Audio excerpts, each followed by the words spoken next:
Hi everyone, welcome to OddTalk with Stephen Tikkanen. In today's episode I'm just going to cover my top 10 clean exercises, and then we'll do some Q&A stuff that I've received over the last couple of weeks.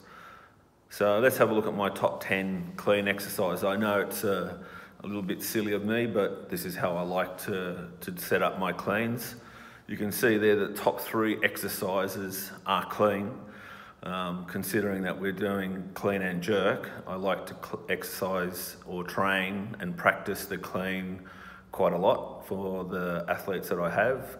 So we start off with the clean. Next we're looking at pause cleans, another one of my favourite exercises.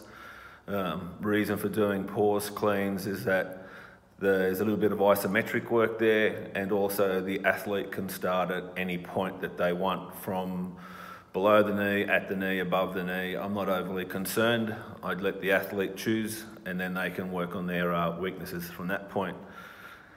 Next exercise, cleans off a box, and again, it's the same sort of starting position as a pause clean, but this time there is no load left onto the athlete. The bar is resting on a box and they can lift from that position. And obviously we can work on acceleration and so forth on that area. After that we have power cleans from the floor. I think power cleans are a great exercise, and also a bit of a indicator of where they're at as far as, again, their speed and their velocity of training. Next, following the same thing, pause power cleans, and then moving on to power cleans off a box. For the same reasons as mentioned before. Finally, we end up with some clean pulls and then some clean deadlifts. So very much the same type of exercises as in the episode where I talked about my top 10 snatch exercises. So I use the same type of protocol for the clean. The lifters are either starting from the floor, or they're starting from some sort of hang position, but they've lifted it from the floor and then paused or stopped momentarily, and then they continue the lift. How long do they pause for? Anything from 3 to 5 seconds. And sometimes athletes cheat on that, so I definitely like to see a definite pause, again, of 3 to 5 seconds. If they can't do it themselves, then I'll get someone to count for them. Okay, so we make sure that they do pause there. I think that's it for the clean section, pretty self-explanatory.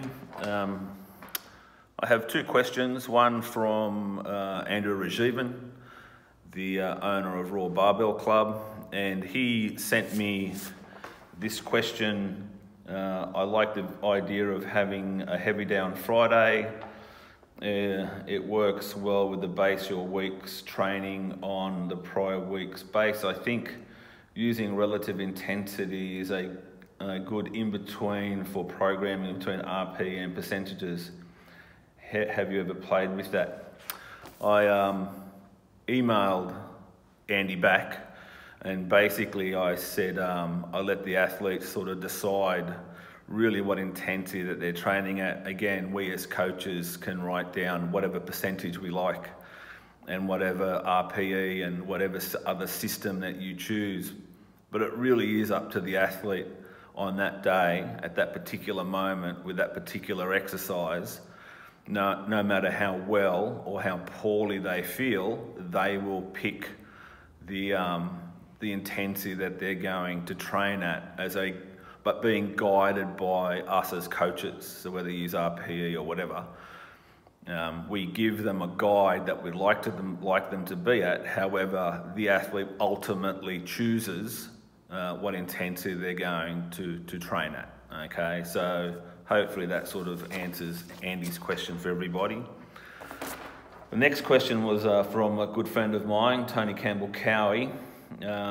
Where would you include the following snatch exercises? Snatch balance, straight-legged power snatch, and snatch with deficit. Are these only auxiliary exercises to remedy defect technique, or would they be a definite part of snatch practice?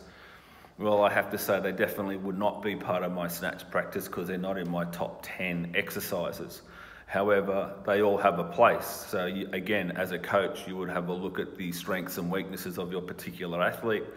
And if you think that they needed those 3 exercises mentioned, then you would add them in appropriately and allow them to accustom to use those exercises. If you just threw those exercises in for 1 3-week or 4-week or whatever week cycle that you use, I use a 3-week cycle, but whatever it is, and then you don't come back to it, well, that was pretty useless. So you need to incorporate it into your training to allow the athletes to get used to it and then become efficient at that particular exercise, and hopefully it's correcting what you as a coach you are trying to correct with that particular athlete, whether it's a technical issue or a strength issue or whatever.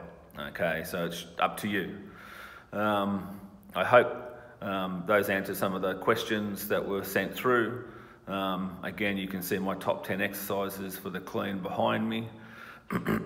And if you have any further questions, just email me at coach@oddsocks.com.au, and I'll see you next time. Bye.